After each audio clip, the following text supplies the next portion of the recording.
घटना क्रमांक 116, लूका रचित सुसमाचार अध्याय 19 वचन 4 और 5 मैं पढ़ रहा हूं, ध्यान से सुनिए।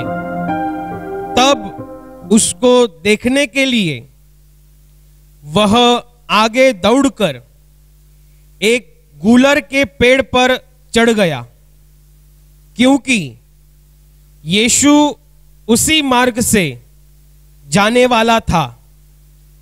जब यीशु उस जगह पहुंचा तो ऊपर दृष्टि करके उससे कहा, हे जक्कई, झट उतरा, क्योंकि आज मुझे तेरे घर में रहना अवश्य है। Hallelujah, hallelujah, hallelujah, hallelujah. एक बहुत ही सुंदर घटना का वर्णन आज हमने पढ़ा है।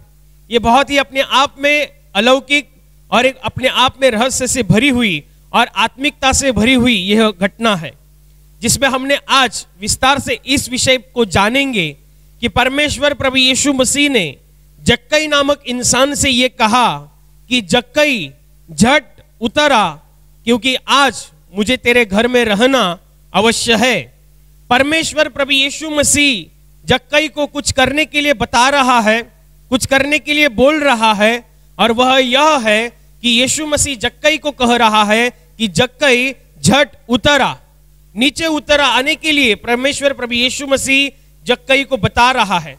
यह घटना क्या है, इसके विषय में हम जानेंगे कि यह घटना यह है कि जबकि यीशु मसीह संसार में 2000 वर्ष पूर्व मनुष्य रूप में इस धरती पर था और समस्त मनुष्य जाति को, समस्त लोगों को परमेश्वर के राज्य के बारे में, परमेश्वर के मन तथा परमेश्वर की इच्छाओं के बारे में बता रहा था, तब परमेश्वर यीशु मसीह के द्वारा भिन्न भिन्न प्रकार के और अद्भुत तरीके के, जो आज तक किसी ने ना देखा ना सुना, इस तरीके के चिन्ह और चमत्कार प्रभु यीशु मसीह किया करता था।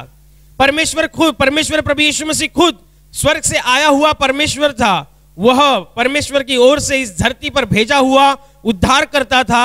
वह समस्त मनुष्य जाति का मसीहा था।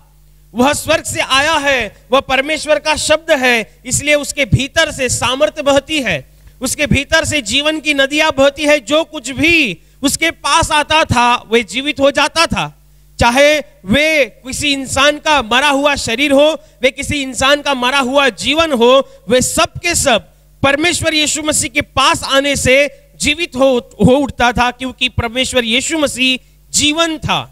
परमेश्वर यीशु मसीह जीवन दाता था, इसलिए लोग जब इसके पास आते थे तो एक अद्भुत जीवन का अनुभव करते थे। बल्कि यीशु मसीह ने खुद से ये कहा है कि मैं ही मार्ग हूं, मैं ही सत्य हूं और मैं ही जीवन हूं, मैं ही जीवन की रोटी हूं, मैं ही जीवन की ज्योति हूं। परमेश्वर प्रभु यीशु मसीह ने इस बात के बारे में पुष्टि की थी। परमेश्वर प्रभु यीशु मसीह ने इस संसार में इस बात के बारे में गवाही दी थी, और बहुत से लोगों ने इस गवाही को सुना, इस गवाही को महसूस किया, इस गवाही का अनुभव किया, इस गवाही को स्वीकारा, इस गवाही पर विश्वास किया कि हां, सच में परमेश्वर प्रभु यीशु मसीह इस समस्त संसार में ज्योति बनकर आया है, वह जीवन की रोटी बनकर आया है, वह जीवन देने के लिए आया है। हां, वह जीवन दाता है, वे जीवन का अधिपति है। यीशु मसीह के द्वारा कई के लोगों के जीवन में अद्भुत चिन्ह चमत्कार होते थे। लोग जीवन का अनुभव करते थे, एक असल जीवन का अनुभव करते थे। आज संसार में लोग कैसे जी रहे हैं? जी तो रहे हैं, लेकिन एक किसी जानवर के समान जी रहे हैं। सुबह को उठना, काम को जाना, खाना पीना, वापस सोना, फिर से सुबह को उठना, काम को जाना, खाना पीना, वापस सोना, यह किसी जानवर के समान है। लेकिन इसके आगे जाकर भी जीवन है, इसके आगे जाकर भी जीवन के बहुत बहुत सारे भिन्न भिन्न प्रकार के रस है, और यह रस आत्मा में चखने के लिए और चखवाने का स्वाद देने के लिए परमेश्वर ने इस संसार में अपने शब्द को भेजा। और वह शब्द कोई दूसरा तीसरा नहीं, वह शब्द देह रूप धारण करके इस धरती पर था, जिसका नाम यीशु था। और यीशु के पास से, यीशु के द्वारा और यीशु के जरिए लोग इसी जीवन का अनुभव करते थे, जो जीवन परमेश्वर ने दिया है।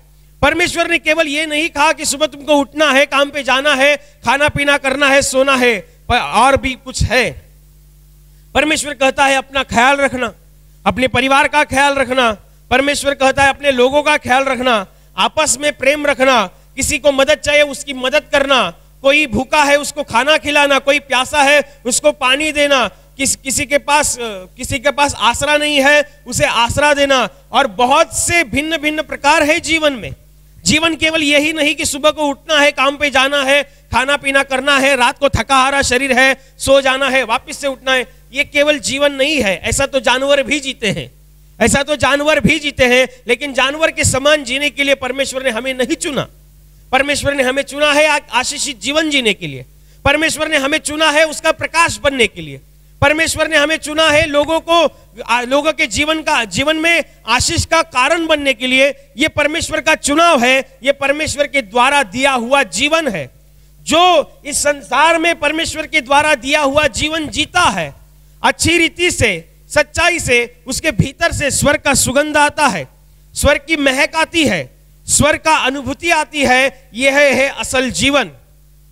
और इसी जीवन के विषय में परमेश्वर यीशु मसीह जगह जगह जाकर प्रचार कर रहा था, जगह जगह जाकर वो लोगों को बता रहा था। लोग उसके भीतर आते थे और अनंत जीवन के विषय में सुनते थे, महसूस करते थे, अनुभव करते थे, पात्र किए जाते थे। और इसी रीति से बाइबल बताती है कि बहुत सारे लोग यीशु मसीह को पाना चाहते थे, छूना चाहते थे, स्पर्श करना चाहते थे, या यीशु मसीह का स्पर्श हमें हो, इसलिए वो क्रिया करते थे। एक दफा ऐसा होता है कि जक्कई नामक इंसान को यीशु मसीह को देखने की लालसा उत्पन्न होती है। यह जक्कई नामक इंसान यीशु मसीह के विषय में जानकर, उसके विषय में गवाहियों को सुनकर, उसके विषय में जो चिन्ह चमत्कार और उसने जो उपदेश दिए हैं, उन उपदेशों को सुनकर उसको यीशु मसीह को देखने की उसको लालसा उत्पन्न होती है।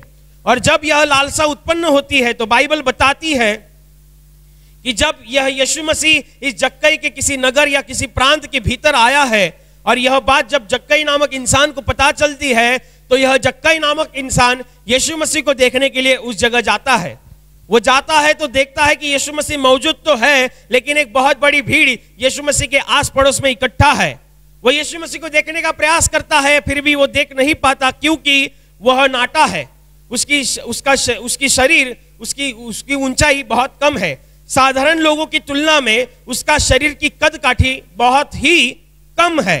और ऐसे नाटे शरीर का इंसान जिसका नाम जक्कई बताया गया है, वह देखता है कि मैं कुछ देख नहीं पाता या मैं कुछ देख नहीं सकता क्योंकि मैं नाटा हूं, लेकिन मुझे देखना है कौन है ये यीशु जिसके पीछे लोग सुनने के लिए जा रहे हैं। कौन है ये यीशु जो बोलता है और लंगड़ा चलने लगता है, जो बोलता है मरा हुआ आदमी जिंदा होता है। कौन है ये यीशु? मुझे देखना है, मुझे देखना है ये दिखता कैसे है, ये चलता कैसे है, ये बोलता कैसे है, ये मुझे सब देखना है। और इसी देखने की एक सच्ची और अच्छी लालसा के प्रति वो आता है। भीड़ के कारण वो देख नहीं पाता, अपने कद काठी के कारण देख नहीं पाता, तो तुरंत वह अंदाजा लगाता है कि यीशु मसीह यदि इस मार्ग से आया है तो अभी वो आगे के मार्ग से जाएगा। तो वह झट से उस मार्ग के किनारे एक गुलर का पेड़ है, उस गुलर के पेड़ पर चढ़ जाता है। क्यों? क्योंकि उसे यीशु मसीह को देखना है, उसे देखना है, केवल देखना है। और इसी देखने की एक अच्छी सच्ची लालसा के प्रति वह उस मार्ग के बाजू में, उसके किनारे जो गुलर का पेड़ है, चढ़ जाता है। एक कम कद काठी वाले इंसान को गुलर के पेड़ पर चढ़ना यह कोई साधारण और आम बात नहीं है। यह उसके शरीर के विपरीत था, यह उसके प्रतिष्ठा के विपरीत था, क्योंकि वह जक्कई उस जमाने का बहुत ही अमीर इंसान था। और इस अमीर इंसान के प्रति ये बहुत ही अमीर इंसान था, और वह अपनी अमीरता की घमंड को छोड़कर वह गुलर के पेड़ पर चढ़ गया। बाइबल बताती है कि कुछ समय बीतने के बाद यीशु मसीह उस मार्ग से जाता है, और जैसे ही वो गुलर के पेड़ के नीचे आता है, वह अपनी दृष्टि को ऊपर करता है और कहता है, हे जक्कई, झट नीचे उतर आ, क्योंकि आज मुझे तुझे तेरे घर में रहना अवश्य है। यीशु मसीह उससे क्या कहता है? जक्कई, झट उतर आ। इसका मतलब यह है, हमें इस वाक्य में बहुत ही गहराई में जाना है, इस वाक्य की बहुत ही अद्भुत सफाई में जाना है। यीशु मसीह कहता है, झट उतरा। जक्कई ने क्या किया था? वो चढ़ गया था पेड़ पर, और यीशु मसीह क्या कह रहा है? उतर आने को कह रहा है। जक्कई चढ़ा था और यीशु मसीह कह रहा है उतरा, यानी कि चढ़ने का विरुद्धार्थी शब्द होता है उतरना। इसका मतलब यीशु मसीह को देखने के लिए जक्कई ने क्रिया की चढ़ने की, और यीशु मसीह ने उसी क्रिया को देखते हुए अपनी प्रतिक्रिया को दर्शाया। यीशु मसीह ने कहा उतरा। इसका मतलब यह है कि जब हम परमेश्वर के राज्य में परमेश्वर की बातों के लिए, परमेश्वर के कामों के लिए, परमेश्वर की इच्छा के लिए और परमेश्वर की मर्जी के लिए जो कुछ भी क्रियाएं करते हैं या जो कुछ भी क्रिया करते हैं, तो वे जीवित परमेश्वर उस क्रिया के बदले प्रतिक्रिया को दर्शाता है, वे प्रतिक्रिया देता है। बहुत से लोगों को ऐसे लगता है कि जो हम कर रहे हैं उस विषय में परमेश्वर कुछ बोल नहीं रहा। बहुत से लोगों को ऐसे लगता है कि परमेश्वर को पाने के लिए, परमेश्वर को जानने के लिए हम जो कुछ भी मेहनत कर रहे हैं उस विषय में परमेश्वर कुछ कर नहीं रहा, परमेश्वर कुछ देख नहीं रहा, परमेश्वर कुछ बोल नहीं रहा। लेकिन ऐसा नहीं है। जिस पर हमने विश्वास किया है वे जीवित परमेश्वर है, वे जीवित है। जैसा कि आप जीवित है, जैसा कि मैं जीवित हूं, वैसा ही परमेश्वर जीवित है। क्योंकि वो जीवित है इसलिए हम जीवित है। वे जीवित परमेश्वर है और जीवित का लक्षण ही यही है कि वे हलचल करता है। जीवित वस्तु अपने आप में हलचल करती है। जो जीवित है वो प्रमाण देती है कि वे हलचल करना, यह प्रमाण देता है कि वे जीवित है। वो बढ़ना प्रमाण देता है कि वे जीवित है। परमेश्वर हलचल करता है, परमेश्वर काम करता है, परमेश्वर प्रतिक्रियाओं को दर्शाता है। हाँ, हमारा परमेश्वर जीवित है, वो प्रतिक्रियाओं को दर्शाता है। आपको यह समझना बहुत जरूरी है। जक्कई यीशु मसीह को देखने के लिए पेड़ पर चढ़ गया था। वो चढ़ना था, चढ़ना, ये उसकी क्रिया थी, चढ़ना। और यीशु मसीह उसकी क्रिया के बदले प्रतिक्रिया दर्शाता है उतरा। यीशु मसीह ऐसे नहीं किया। जब वो जब गुलर के पेड़ के पास गया, जक्कई को देखा और देखने के बाद हाथ दिखाया और यीशु मसीह आगे की ओर चला गया। नहीं नहीं नहीं, ऐसा नहीं था। यीशु मसीह को पता था, यीशु मसीह भीड़ में मौजूद था, फिर भी उसे पता था कि उसे देखने के लिए कोई इंसान खटपट कर रहा है, उसे देखने के लिए कोई इंसान हलचल कर रहा है, क्रिया कर रहा है। ये उसे भली भांति पता था। इसलिए तो बाइबल में बताया गया है कि जबकि यीशु मसीह गुलर के पेड़ के पास आया तो उसने तुरंत ऊपर देखा। ऐसा नहीं कि वह आसपास देखते हुए और उसकी नजर जक्कई पर गई, ऐसा नहीं था। गुलर के पेड़, जब आप बाइबल को पढ़ेंगे तो इस बात के बारे में बहुत ही स्पष्टता से जानेंगे कि लिखा गया है कि यीशु मसीह गुलर के पेड़ के पास आने से यीशु मसीह ने कहा, तुरंत कहा, ऊपर देखा और कहा जक्कई नीचे उतरा। जक्कई ने क्रिया की चढ़ने की, यीशु मसीह ने प्रतिक्रिया की उतरने की। इसका मतलब यह है कि जक्कई ने यीशु मसीह को देखने के लिए चढ़ने की क्रिया की थी, और चढ़ने का विरोधी अर्थ ऐसा है, विरुद्धार्थी शब्द ऐसा है उतरना। और यीशु मसीह ने क्रिया के बदले प्रतिक्रिया दर्शाई कि जक्कई नीचे उतर आ। इसका मतलब यह है कि हम क्रिया करते हैं, परमेश्वर प्रतिक्रिया दिखाता है, क्योंकि वे जीवित है। जीवित इंसान ही प्रतिक्रिया दर्शाता है, जीवित इंसान ही हलचल करता है, जीवित इंसान ही बढ़ने का और बढ़ाने का काम करता है। और परमेश्वर यीशु मसीह जिस पर हमने विश्वास किया है, हाँ, वे जीवित है। वे मरा था क्रूस पर हमारे लिए, लेकिन बाइबल बताती है मरने के तीसरे दिन वो जिंदा हो उठा। वो आज भी जीवित है। हाँ, वो आज भी जीवित है। वे आज भी अपने ऊपर विश्वास रखने वाले के क्रियाओं के प्रति प्रतिक्रियाओं को दर्शाता है। तो आप ये मत समझना कि आप प्रार्थना कर रहे हैं परमेश्वर को पाने के लिए, परमेश्वर के साथ समय बिताने के लिए, और प्रार्थना करने के बाद मुझे कुछ महसूस नहीं हुआ, मुझे कुछ ऐसा लगा नहीं, मुझे कुछ अजीब लगा नहीं। नहीं नहीं, वो प्रतिक्रियाओं को दर्शाएगा। हाँ, वो प्रतिक्रियाओं को दर्शाएगा, क्योंकि बाइबल में यीशु मसीह ने खुद से कहा है, मांगो तो तुम्हें दिया जाएगा। मांगना ये क्रिया है और दिया जाएगा ये प्रतिक्रिया है। परमेश्वर हर वक्त अपने इसी प्रतिक्रिया के स्वभाव को दर्शाता रहता है, हर वक्त दर्शाता रहता है। हर एक विश्वासी के जीवन में परमेश्वर अपने इसी अच्छे प्रतिक्रिया के स्वभाव को दर्शाता रहता है। बाइबल में एक दफा बताया भी गया है, बाइबल में एक दफा समझाया भी गया है कि जब एक विधवा औरत मंदिर में प्रार्थनालय में जब दान देने के लिए आई थी, तब उसका दान उपस्थित लोगों की तुलना में बहुत ही कम था। उपस्थित लोगों की तुलना में बहुत ही कम था। और वहां यीशु मसीह मौजूद था अपने चेलों के साथ, और लोगों ने अपने में से, अपने बिजनेस में जो कुछ भी मुनाफा हुआ है, अपने व्यवसाय में जो कुछ भी मुनाफा हुआ है, उसमें से उन्होंने दिया।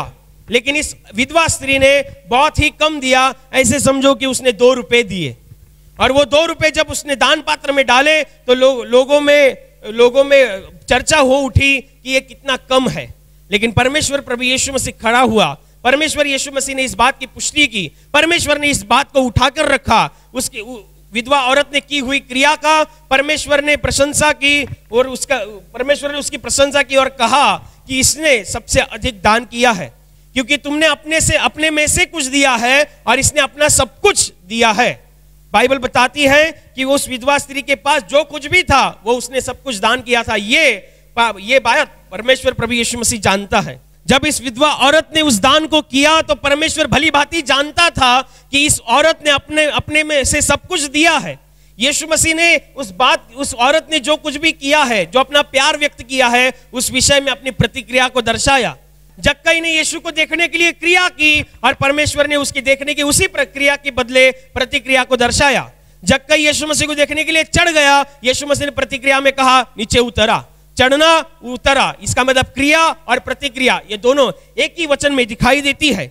इसका मतलब जब हम प्रार्थना कर रहे हैं, यदि मैं 1 घंटा प्रार्थना के लिए प्रार्थना रूम में जाता हूं और 1 घंटे बाद जब मैं प्रार्थना रूम से बाहर आता हूं, तो इसका मतलब ये नहीं है कि मेरा काला चेहरा पूरा गोरा हो जाएगा। अगर मैं मेरे प्रार्थना रूम में जाता हूं प्रार्थना करने के लिए और 1 घंटे बाद प्रार्थना घर से बाहर आता हूं, तो इसका मतलब ये नहीं है कि मेरे पीछे से ऐसा सर्कल दिखाई देगा जैसे भगवान लोगों के पीछे होता है। मैं जाड़ा हूं तो मैं प्रार्थना करने के लिए जा रहा हूं, 1 घंटे के बाद वापस आऊंगा तो मैं पूरा ऐसा कड़का आपको दिखाई नहीं दूंगा। तो इसका मतलब ये नहीं कि मैंने जो प्रार्थना की है उसके विषय में परमेश्वर ने कुछ नहीं किया, मैंने जो प्रार्थना की उसका परमेश्वर ने कुछ नहीं देखा, मैंने जो प्रार्थना की उसको परमेश्वर को कुछ ही नहीं लगा। ऐसा नहीं है। परमेश्वर प्रतिक्रिया को दर्शाता ही है। उसका स्वभाव है प्रतिक्रिया देना, वे उसके स्वभाव का, वे उसके काम करने का तरीका है। और ध्यान रखना, वे कोई मरा हुआ परमेश्वर नहीं है। हम किसी मरे हुए परमेश्वर की आराधना नहीं करते, हम जीवित परमेश्वर की आराधना करते। हाँ, वो मरा था, उसने हमारे लिए मृत्यु को सहा था, उसने हमारे लिए मृत्यु को गले लगाया था, लेकिन मृत्यु उस पर ज्यादा दिन अधिकार चला ना सकी। वो मरने के तीसरे दिन जिंदा हो उठा। वो आज भी जीवित है। हाँ, वो आज भी जीवित है। यदि आप वचन को सुन रहे हैं तो ध्यान रखना, परमेश्वर आपके जीवन में जीवित है। वो आपके जीवन में प्रतिक्रियाओं को दर्शाएगा। जो कुछ भी आप परमेश्वर के राज्य के लिए, परमेश्वर के लिए जो कुछ भी क्रियाएं करते हैं, हर एक क्रियाओं के प्रति परमेश्वर प्रतिक्रिया को दर्शाता है। हाँ, वो प्रतिक्रिया को दिखाने वाला परमेश्वर है। आप ऐसी कभी गलती मत करना, क्रिया करना ना छोड़ना कि मैं करता तो हूं लेकिन फर्क तो कुछ नहीं पड़ता है, मैं करता तो हूं लेकिन परमेश्वर तो देखता नहीं है, परमेश्वर तो बोलता नहीं। नहीं, वो बोलेगा। और जिस दिन वो बोलेगा तो ध्यान रखना स्वर्ग से आशीष उतरेगी। जिस दिन वो बोलेगा तो ध्यान रखना आप परमेश्वर की महिमा में प्रवेश करेंगे। जब परमेश्वर हमारी तरफ से बोलता है, हमारी ओर से बोलता है, हमारी बाजू से बोलता है, तो ध्यान रखना हम परमेश्वर की महिमा में प्रवेश करते हैं। परमेश्वर की पवित्र आत्मा बाहरी जुम्बिश से हमारे जीवन में कार्य करती रहती है। यह हमें समझना चाहिए। क्रिया करना बहुत से लोग छोड़ देते हैं। उन्हें ऐसे लगता है कि मैंने 1 घंटा प्रार्थना की तो कुछ ना कुछ होना चाहिए। होता है, लेकिन यह समझने के लिए, ये परखने के लिए आत्मिक बुद्धि, आत्मिक समझ, आत्मिक ज्ञान, आत्मिक आंखें, आत्मिक कान उतने सज्ज होने चाहिए। हाँ, उतने सज्ज होने चाहिए, तभी आपको पता चलेगा कि 1 घंटा प्रार्थना करते वक्त क्या क्या हुआ था। 1 घंटा प्रार्थना करने के बाद उस दिन मेरे साथ क्या क्या हुआ था। उस दिन परमेश्वर ने स्वर्ग से मुझ पर कैसे प्रेम को जताया था। उस दिन परमेश्वर ने मुझको और मेरे परिवार को कैसे बचाया था। यह आपको भली भांति समझ में आएगा। लेकिन आपकी आत्मिक कान, आत्मिक बुद्धि, आत्मिक आंखें, आत्मिक समझ यदि सज्ज नहीं होंगी तो परमेश्वर बोलेगा भी, फिर भी आपको समझेगा नहीं। प्रार्थना करना, बाइबल पढ़ना, गवाही देना, सुसमाचार बताना, दान करना, भूखे को खाना खिलाना, प्यासे को पानी पिलाना, ये सब बातों के विषय में, ये सब क्रियाओं के विषय में परमेश्वर प्रतिक्रिया को दर्शाता ही दर्शाता है।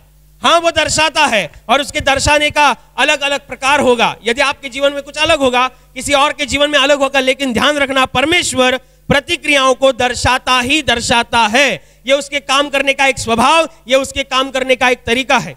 कितने अच्छी रीति से हमें इस बाइबल के आज के इस वचन में पढ़ने को मिला कि जक्कई यीशु को देखने के लिए पेड़ पर चढ़ गया और यीशु ने उसके उसी क्रिया के प्रतिक्रिया को दर्शाया कि नीचे उतरा।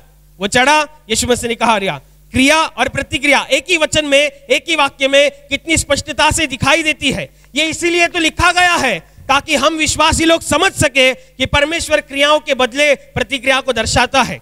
परमेश्वर जब कोई इंसान उसके लिए क्रिया करता है वो प्रतिक्रिया दर्शाता है, वो दर्शाता है। इसलिए हम जो कुछ भी क्रियाएं कर रहे हैं उसके विषय में संदेह ना लेना, उसके विषय में शंका न रखना, उसके विषय में संकोच न करना, क्रियाओं को करते रहना। एक दिन आएगा परमेश्वर बोलेगा, एक दिन आएगा स्वर्ग से प्रतिक्रिया आएगी, एक दिन आएगा पवित्र आत्मा स्वर्ग से परमेश्वर की प्रतिक्रिया को लेकर आएगा। जब वो आएगा तब ध्यान रखना आपका परिवार और आपका पूरा घराना परमेश्वर की महिमा में प्रवेश करता हुआ आपकी आंखों से दिखाई देगा। और इसी रीति से हमको क्रिया करने के लिए हमें परमेश्वर के राज्य से बहुत बड़ी सहायता मिले, इसलिए हम सब मिलकर प्रार्थना करेंगे।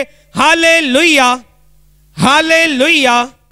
और अभी प्रार्थना करने का समय है। प्रभु यीशु मसीह ने कहा, यद्यपि तुम मेरे नाम से कुछ मांगोगे तो वह परमेश्वर की महिमा के लिए तुम्हें दिया जाएगा। हाँ, उसका वचन यही सत्य है। वह अपने वचनों को पूरा करना जानता है, वह अपने वचनों को पूरा करने की सामर्थ रखता है। इसलिए हम उसके वचनों पर और सामर्थ के ऊपर विश्वास रखते हुए विश्वास के द्वारा प्रार्थना करेंगे। आपके जिस हिस्से पर बीमारी है उस हिस्से पर हाथ रखिए, और वहाँ हाथ नहीं रख सकते तो अपने सीने पर हाथ रखिए।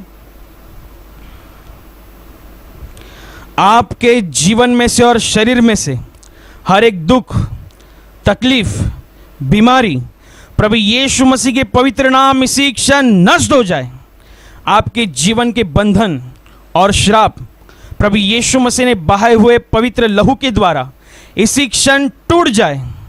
आपके जीवन की समस्या और शैतान का भयावह अंधार प्रभु यीशु मसीह के दिव्य और पवित्र प्रकाश के द्वारा इसी क्षण नष्ट हो जाए। आप पर, आपके परिवार के ऊपर प्रभु यीशु मसीह के महान आशीष आए। आमीन।